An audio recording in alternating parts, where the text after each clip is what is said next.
Combien on aime parler de solitude, hein. Gilbert Bécaud disait la solitude, ça n'existe pas. Mais je préférais Léo Ferré quand il criait mais la solitude, ah, ça c'était quelque chose de fabuleux.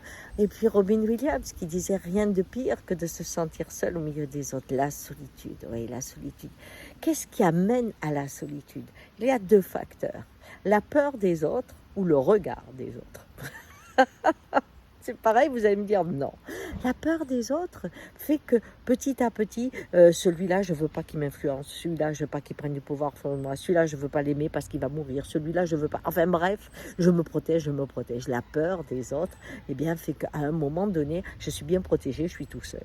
Et puis, il y a aussi le regard des autres. Je suis aimée quand je suis comme ça, quand je me tiens comme ça, quand je suis la chanteuse, quand je suis l'acteur, quand je suis le pompier, quand je suis l'infirmier. Bref, quand j'ai ces caractéristiques, alors là, on m'aime.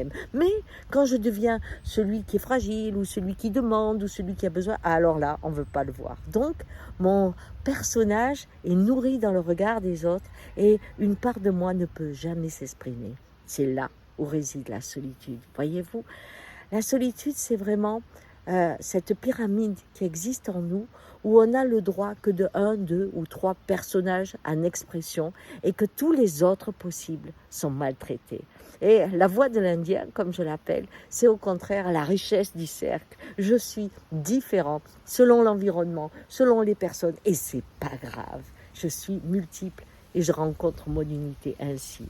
Et là, la solitude, eh bien elle s'en va parce que nous sommes des êtres de lien et qu'on n'est jamais seul. Allez, bonne journée, ciao.